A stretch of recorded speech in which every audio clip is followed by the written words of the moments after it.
talking about the bat infestation problem at the elementary school in Refugio.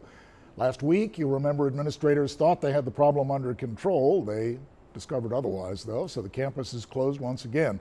Our Brian Burns was in Refugio for us today. Brian?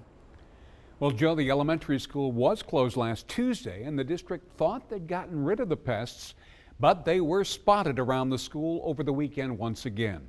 Representatives of the pest control company from Austin that the district hired were able to point out to us in this video where the bats were nesting. It's at the top of the brick walls underneath those maroon red tin flanges. They say there are 8 similar spots around the roof where they discovered the bats. Now, notes were posted on the front doors of both the elementary school and the administration building explaining what was going on. Superintendent of Schools Melissa Gonzalez tells me when the bats reappeared this weekend, they decided not to take any chances and close the school until the additional pest control work is complete. But they hope to set up alternate sites to hold classes for the kids.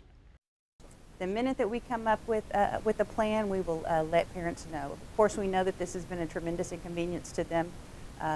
It's created child care issues for a number of parents, and I'm truly sorry for that, but we feel like this is in the best interest of the children. Superintendent Gonzalez says the places where the bats were able to set up nests were the result of damage caused by Hurricane Harvey.